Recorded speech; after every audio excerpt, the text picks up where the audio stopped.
Okay, so in case you're here for the first time, or maybe you've been gone a few weeks and you haven't been kind of tracking with us, two things. First, I want to remind you what we're doing, and then second, catch you up a little bit in the story, and then we're going to dive into and how many of you were here last week?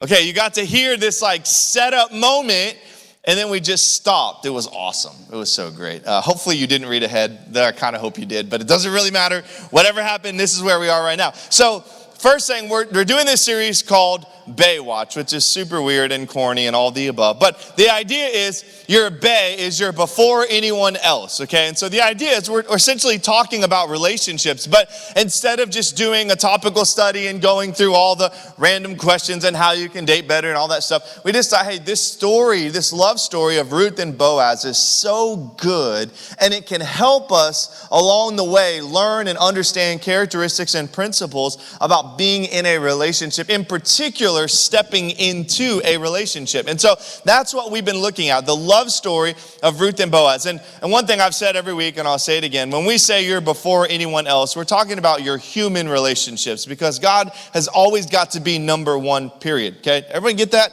If you haven't written that down in one of these 4 weeks, you need to write it down right now.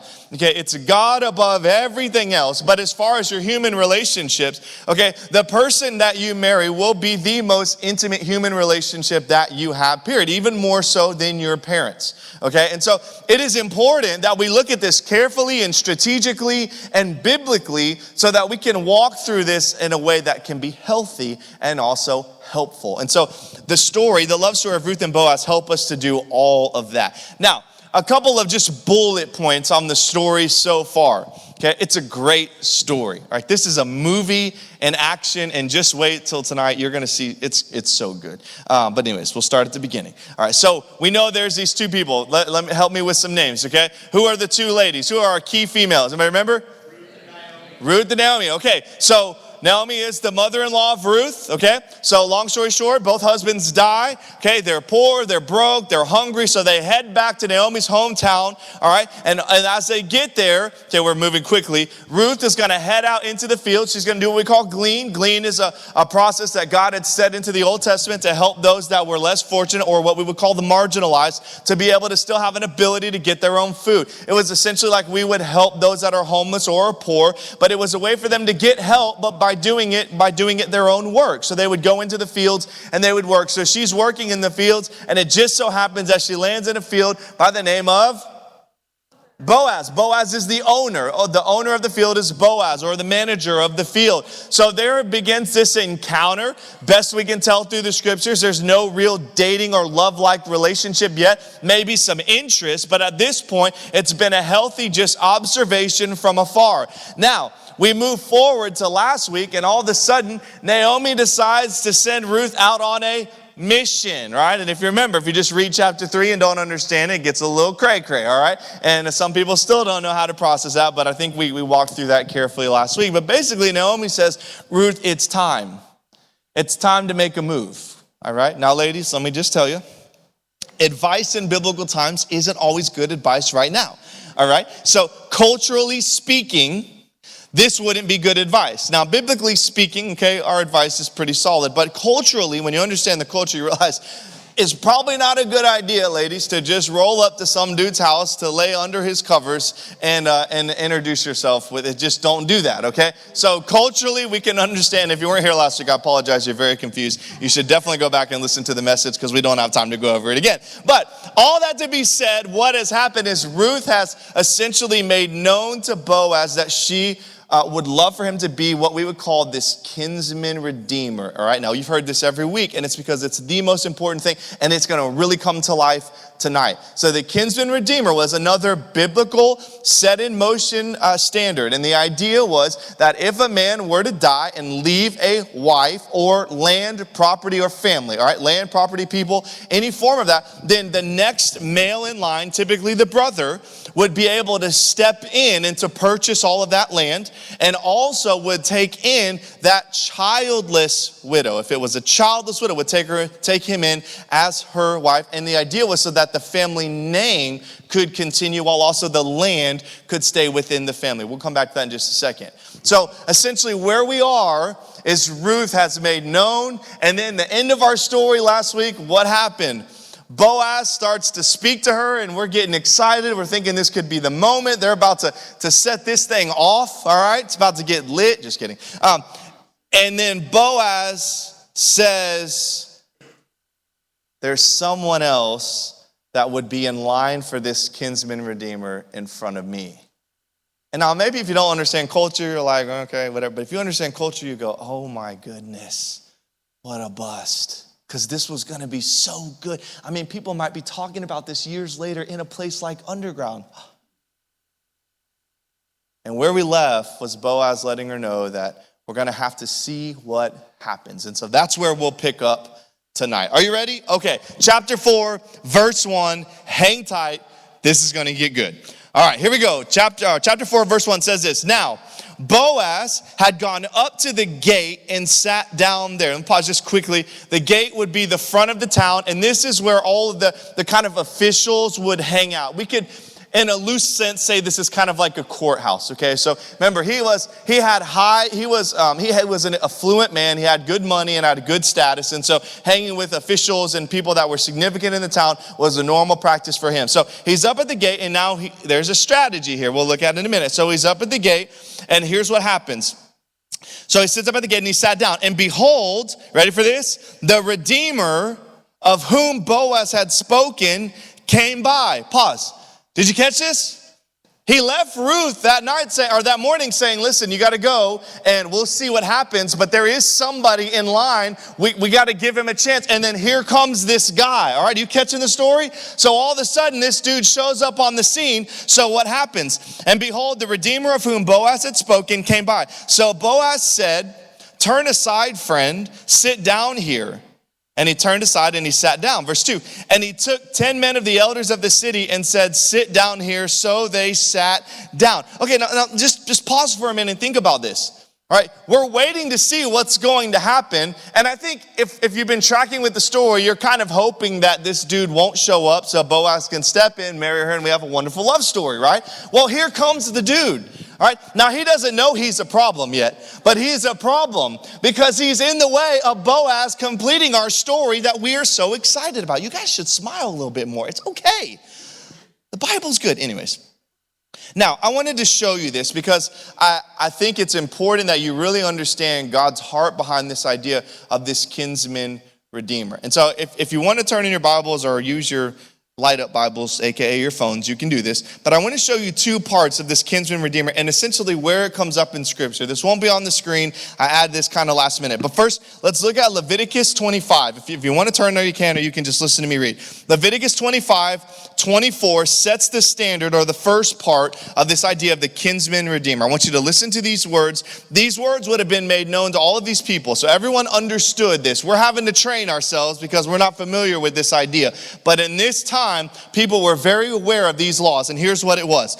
Leviticus 25, verse 24 says this, and in all the country you possess, you shall allow a redemption of the land.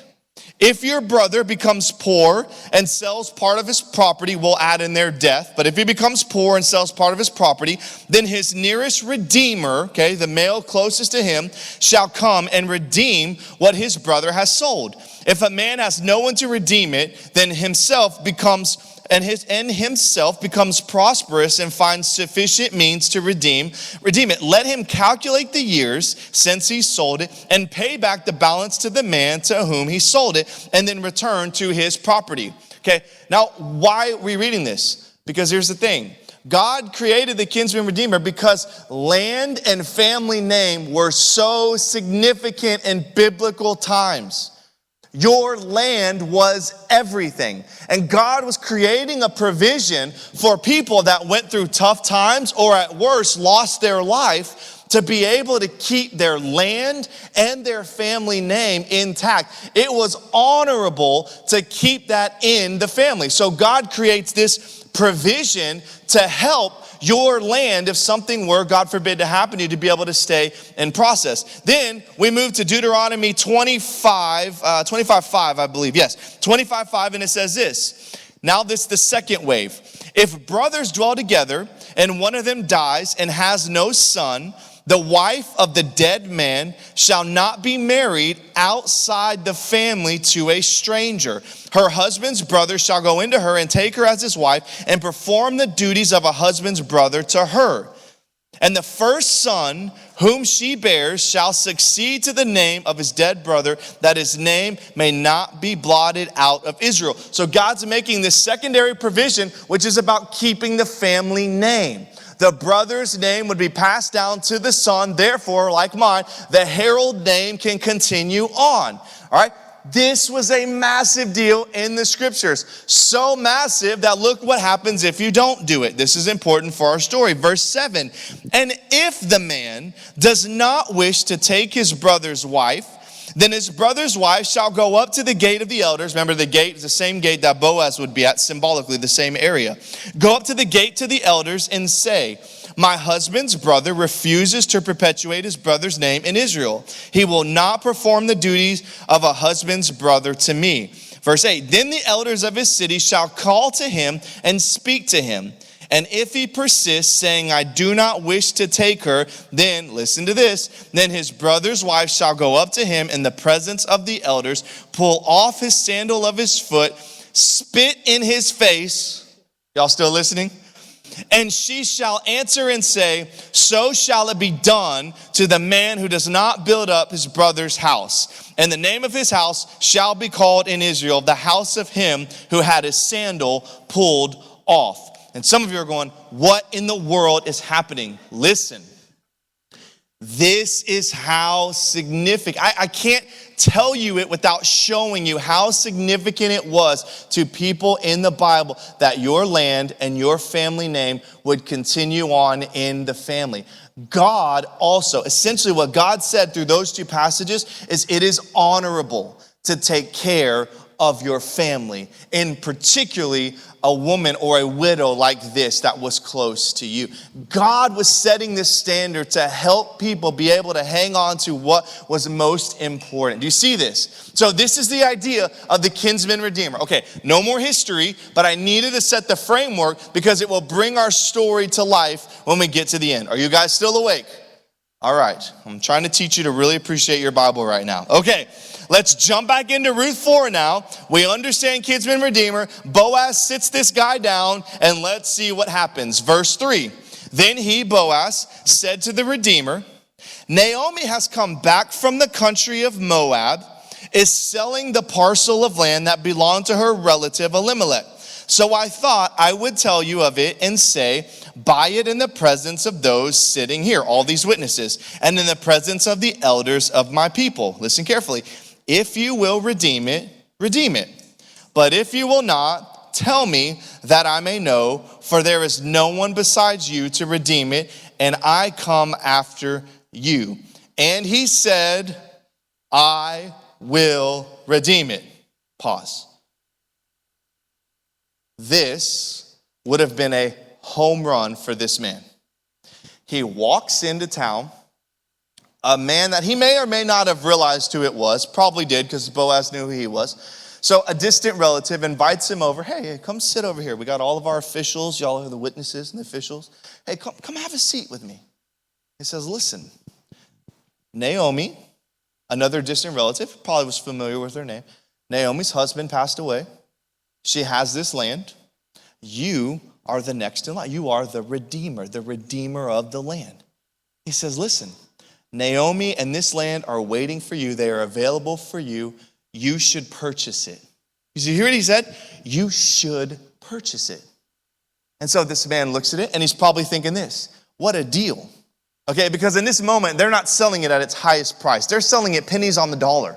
Okay, this would be like someone hey, I got a mansion, you just pay about apartment price and it's all yours, okay? This is a steal of a deal. But on top of that, this would have given him more things to be able to offer to his children as they grew up and as he left them an inheritance. He is building his wealth, and all he had to do was show up to town, sit down. There's one little exception, and that is that there would be this woman, Naomi, but it was just one lady. She was too old to childbear, right? So there were going to be no kids coming out of Naomi. So really, it would have been a minor expense to take care of this distant relative, but he would have gained all of this property. Boaz has set up a slam dunk home run, and what does the guy say?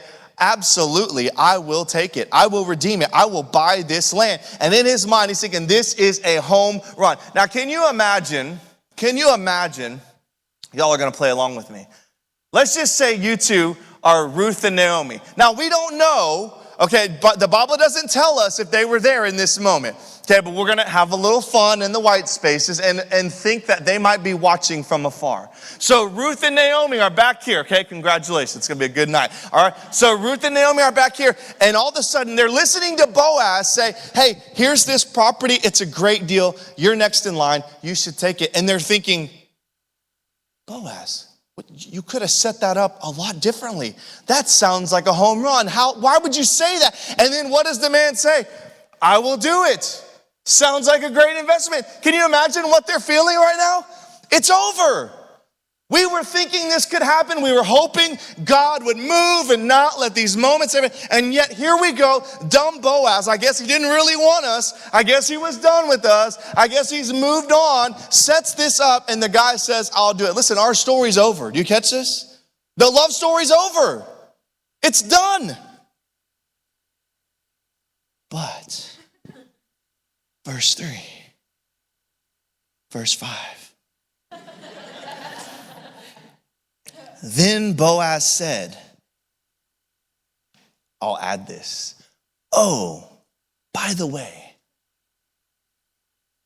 the day you buy the field from the hand of Naomi, you also acquire Ruth the Moabite, the widow of the dead, in order to perpetuate the name of the dead in his inheritance.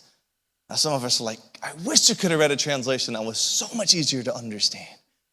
Listen, he just said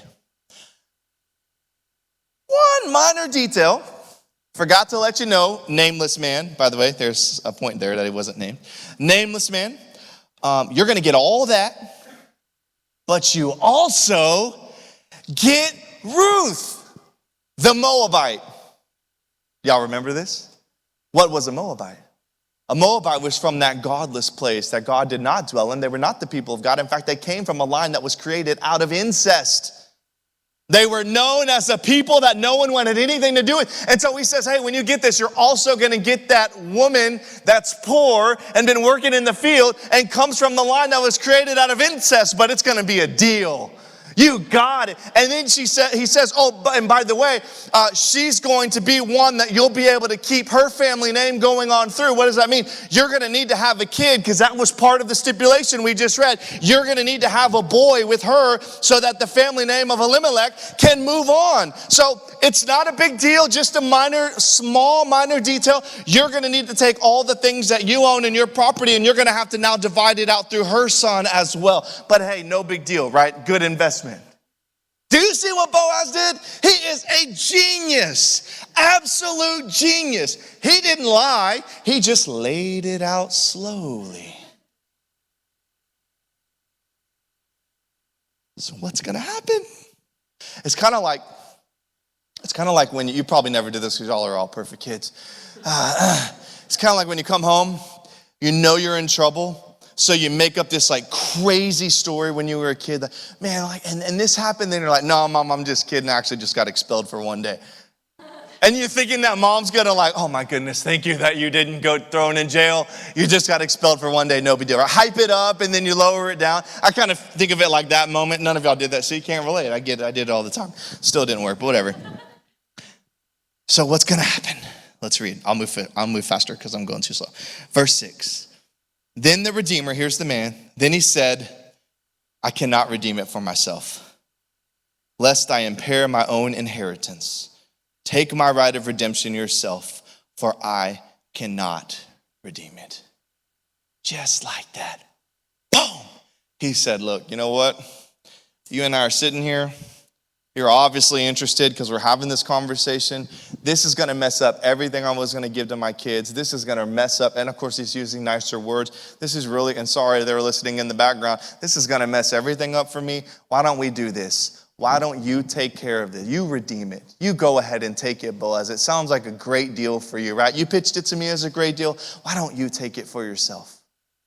Just like that, the story flipped. All of a sudden, we're back on. Oh, this is looking good. Is Boaz going to do it? I think he's going to do it. He's done everything else right. Here we are in this moment. And so they're sitting in front of all these witnesses. I'm not going to stop and explain this, but let me read it to you so we can hear the whole story play out. Verse 7. Now this was the custom in former times in Israel concerning the redeeming and exchanging. To confirm a transaction, we want this to be legal. We want to make sure this is legit. The one drew off his sandal and gave it to the other. And this was the manner of attesting in Israel. So when the Redeemer said to Boaz, buy it for yourself, he drew off his sandal. Then Boaz said to the elders of all the people, you are witnessing this day that I have bought from the hand of Naomi all that belonged to Elimelech and all that belonged to Chilion and Mahlon. Those were the husbands. Verse 10, also Ruth the Moabite, the widow of Mahlon, I have bought to be my wife to perpetuate the name of the dead in his inheritance, that the name of the dead may not be cut off from among his brothers and from the gate of his native place. You are witnesses this day. You guys, I don't think you understand what is happening right now. He just gave the greatest proposal speech ever. He said, you know what? I'm going to take her just as she is. I want her. And I want everything that comes with her. I will keep the family name alive. We will keep the land in the family. But more importantly, I want her. You know what? Sounds to me just like a proposal, doesn't it? Right? He doesn't get down on a knee and go, I think I want you, but let's figure it out, right? No. When he gets on a knee, he's essentially laying down everything that he is, all his freedom. I mean, just kidding. He's laying down everything that he is because he wants to give it to her. I want you to be mine and I want to be yours, right? The most humble of places on a knee. And he makes this speech and says, I'm going to do it. And now we don't know if they were sitting in the audience, but if they were, how do y'all feel? Pretty amazing. I don't know if you were going to be Ruth, but y'all know you took Ruth. You just kind of took that character over. I can see tears coming down her face. I mean, this is the moment. She got proposed to without even getting proposed to. That's what just happened. And then it goes on. We'll just read it quickly. Verse 11. Then all the people who were at the gate and the elders said, we are witnesses. May the Lord make the woman who is coming into your house like Rachel and Leah, who together built up the house of Israel. May you act worthily in the Ephrathite and be renowned in Bethlehem. And may your house be like the house of Perez, whom Tamar bore to Judah, because of the offspring that the Lord will give you by this young woman. They pray a blessing over them. They say, we are witnesses to this. They are watching the love story unfold and they're saying, wow, we hope the future for you is bright. Just as bright as we have ever seen. And they're praying this blessing over them. This is moments happening. I really hope y'all were there. I really do, because you missed this moment. If not, this is so good. And he lays all of this down. And these people are celebrating. They are bought into this moment. They are bought into this story. That's why when you propose, it's good to be alone in case they say no. But it's awesome if everybody's there to celebrate with you. This is what it's like. Some of you are like, write that first one down. That was good, just in case. Just in case. All right. So verse 13. So Boaz took Ruth. She became his wife, and he went into her. Yes, they had sex. And the Lord gave her conception, and she bore a son. Now, isn't this interesting? We've had 4 chapters leading up to this moment, and in one sentence, it's all done. Boom, married, kids, moving on. Unbelievable. We'll come back to that in the end. Wow, God, thank you for a great lesson. We will write this down at the end. But listen, she bore a son. She bore a son. Remember what it said, Leviticus and Deuteronomy. There has to be a son so that the family name can carry on. And just as God said, he delivered. Then verse 14, only a few more verses. Then the woman said to Naomi, blessed be the Lord, who has not left you this day. So here's all her friends gathered together, without a redeemer. And may his name be renowned. They're talking about the baby. May his name be renowned in Israel. Listen to these words, guys.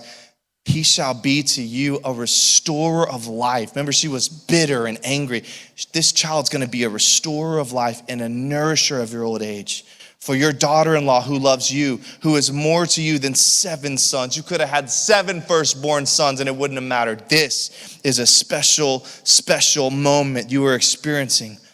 Then Naomi took the child, laid him on her lap, and became his nurse. She's going to end up taking care of this child, being part of the family, not from a distance. That'll be good for you later on when you're older. Verse 17, and the women of the neighborhood gave him a name, saying, a son has been born to Naomi, and they named him Obed. This is so cool. Obed. This is so cool.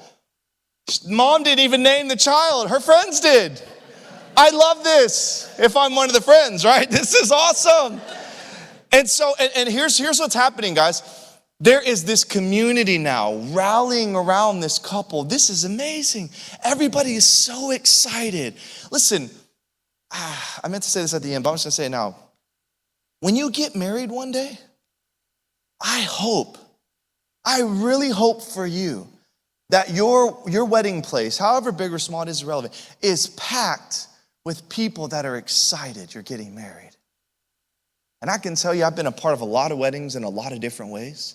It's not always the case. There are many that people are there for the free meal and to make sure they're seen having been there. But if you were to ask them what they thought about this in real life, they just said, this is a mistake from the beginning. But hey, their money, we'll just enjoy the food. Listen, I hope that's not your story. And let this be just a glimpse of what this could look like. This community is bought into this moment. So much so they got to name the kid. We'll leave that up for debate at your discretion. But what a moment. What a moment. So you have this thing now. Can everybody, I want you to lean in for just a second. You have this moment, right? It's kind of like it finally happened. The love story took place. The guy met the girl. You weren't sure, right? It took an hour and 60 minutes to see if they were actually going to make it or not. And finally, they make it at the end. The guys are like, we don't watch these movies. We don't know. They actually usually make it at the end. There's some great epic kiss, right? And this moment's happened, and the friends and the family, they're crying, and everything's just great. And you're sitting there at the movie theater, and you're like, this was good. This was real. And you punch whoever's with you. You're like, that was a good movie. And the curtain closes, right? Or the credits start to roll. And as the credits are rolling, it turns from a rom-com to a Marvel movie. And as the credits are rolling, right in the middle, they just stop. And the screen goes black. And all of a sudden, another scene comes on. Y'all know what I'm talking about? And you're like, dude, I told you to stay. Anyways, what is about to happen, right? There's going to be some connection to a sequel or to another movie, right? If you're a Marvel fan, you know this. If you don't, just roll with it. And you're like, oh my goodness, what's going to happen? They usually disappoint, but that's okay. This one won't. And so you're like, here it is, an epic scene. One more. We thought it was over. It was already good. But here we go. There's one more. And look what happens. This is good. He was the father of Jesse, the father of David. Wait. What? Okay, hold on. Let's keep going. Now, these are the generations of Perez. Perez fathered Hezron. Hezron fathered Ram. Ram fathered Aminadab. Aminadab fathered Nahshon. Nahshon fathered Salmon. Just roll with it. Salmon fathered Boaz. Boaz fathered Obed. Obed fathered Jesse. And Jesse fathered David. Okay, now wait a minute. Did anybody recognize some of those names? But they kind of sound familiar. Even if you don't read your Bible a lot, which you should fix that starting today. But even if you're kind of like, I think I kind of remember, I might remember some of these names. And so it reminds me of a place. I just want to read this to you. You don't have to turn there, but you could if you had a Bible. If it's on your phone, I won't tell you how to get there. Just listen.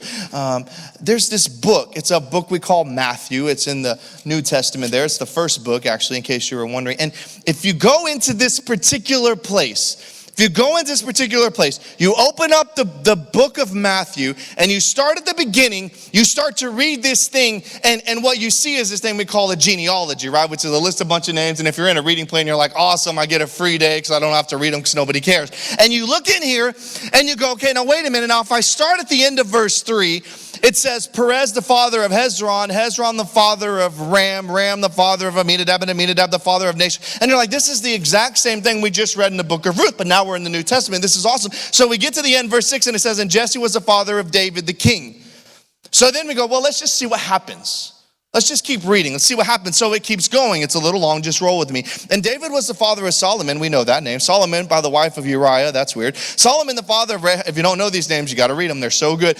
And then Rehoboam. And Rehoboam the father of Abijah. And Abijah the father of Asaph. And Asaph the father of Jezaphat. And Jezaphat the father of Joram. Hang on. And Joram the father of Uzziah. And Uzziah the father of Jotham. And Jotham the father of Ahaz. Ahaz the father of Ezekiel. And Ezekiel the father of Manasseh. Manasseh the father of Amos. Amos the father of Josiah. Josiah the father, stop clapping, just listen. Father of Jotham, you threw me off. I lost my line. We got to start all over.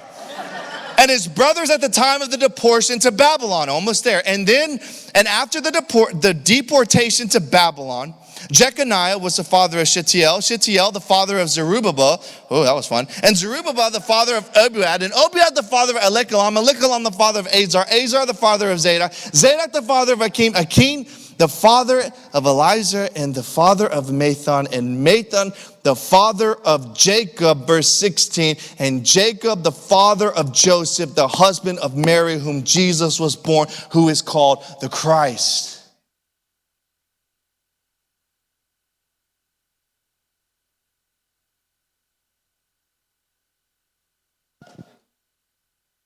You need a Bible.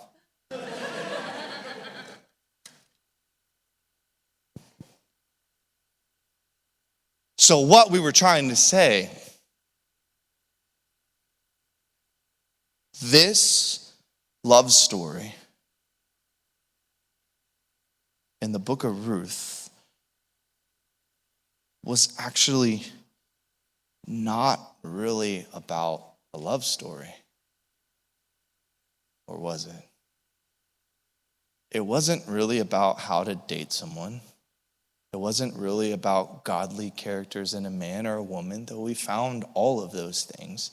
It wasn't about how long do you wait to make a move. It wasn't about bad advice that some would argue Naomi gave. It wasn't about what the proposal looked like or having people involved or even having witnesses. It wasn't even ultimately about the kinsman redeemer. Those pieces just all played a part. Actually, this story wasn't a love story of Ruth and Boaz. It actually was the story that helped change your life and my life.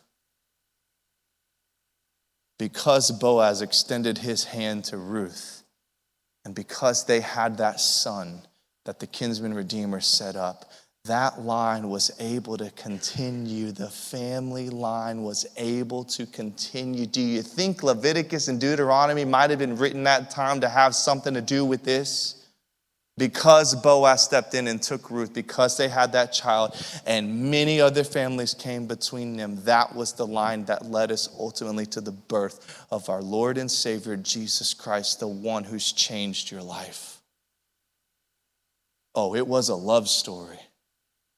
But it really wasn't about Ruth and Boaz. They were just icing on the cake. It was about you, and it was about me. Listen, if you ever wonder, does God really love me? Did God mean to make me? Does God want to use me? Am I significant? No one else seems to notice me. He has gone to the extremes, you and I. It's so extreme, we almost get bored reading about it. That's how far he went to not just create you, but to redeem you. And you know what a redeemer has to have? Do you remember the three things? Let's get it right. The redeemer must have the right, the resources, and they must be willing. Jesus had the right because he was the Son of God. He lived the perfect life. And because he lived the perfect life, he also brought the resources that made a way to be the ultimate sacrifice to take all the sin of the world upon himself. And was he willing? Well, I don't know. He hung himself on a cross for you and me. I think the answer might be yes. Guys, listen.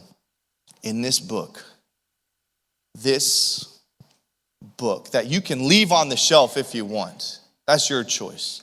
But in this book, every story, every moment in some way, shape, or form not only just leads us to Christ, but it reminds us of what he has done for us.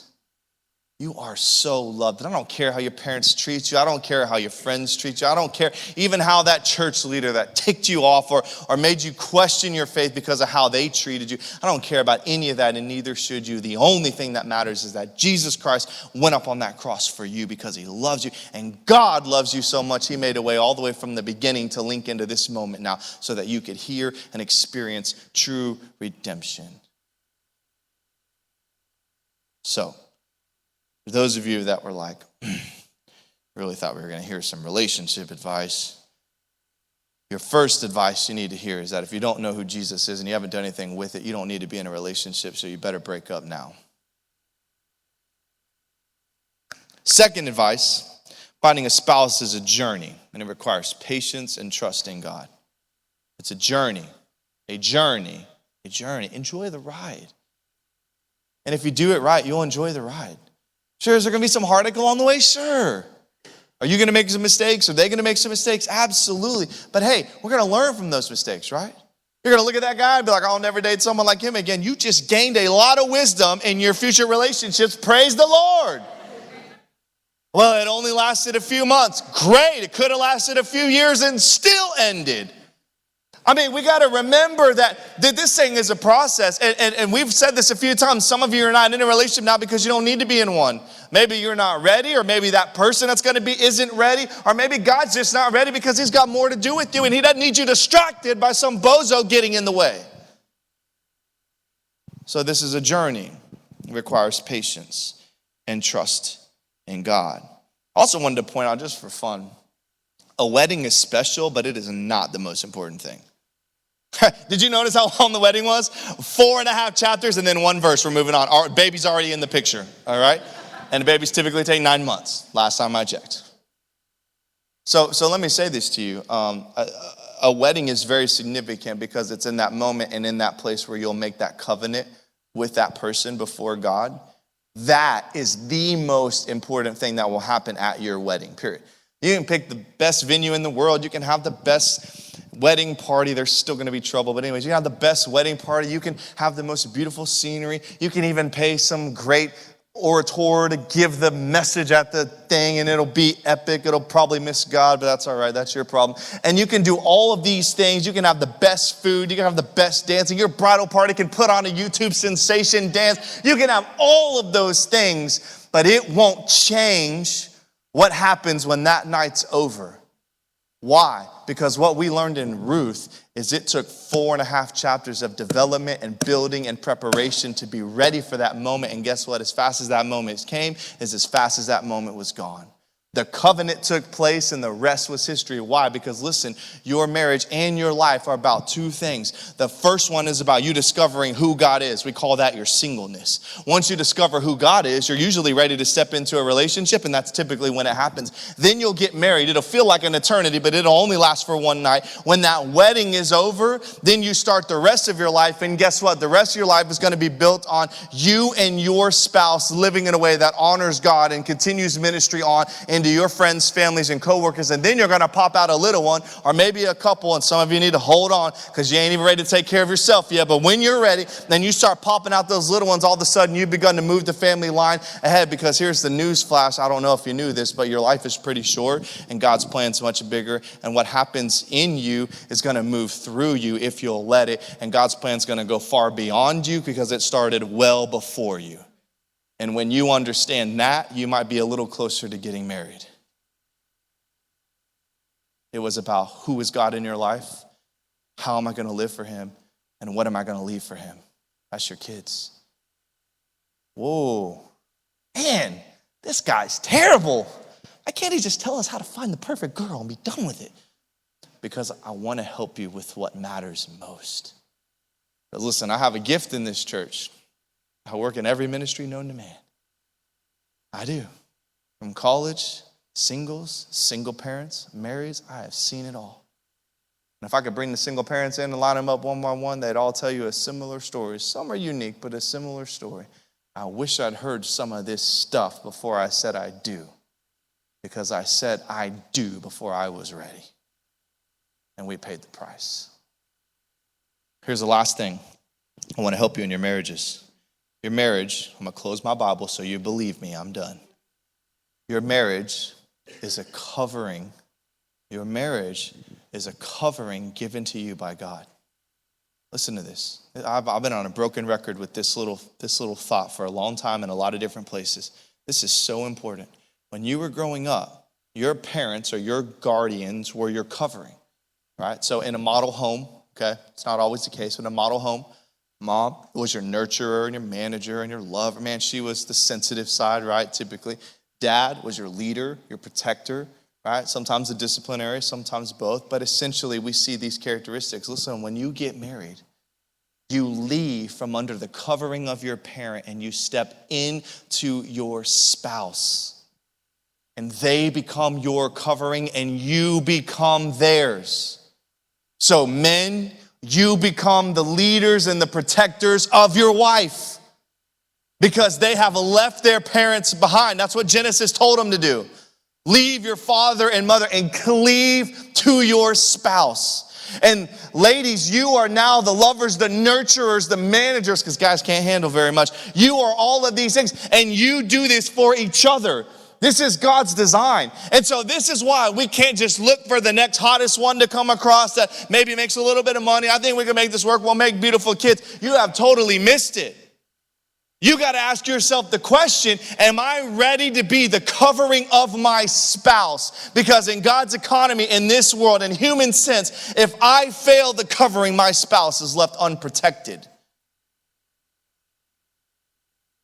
Ladies, are you ready to be the covering of that man? Because if you're not, y'all should probably take a break. Gentlemen, are you ready to be the covering of that woman? Because if not, you should take a break. Doesn't mean we're going to be perfect, but if you don't understand that, you are probably not ready. What was Boaz? He was a leader, a protector, and I'll add a provider. And he did all of those things before there was anything coming his way. And then 6 weeks later, Ruth made the first move. I'm not saying that's what you need to do. Read that carefully. But you see how this works. Man, we love you guys, and we want to help you.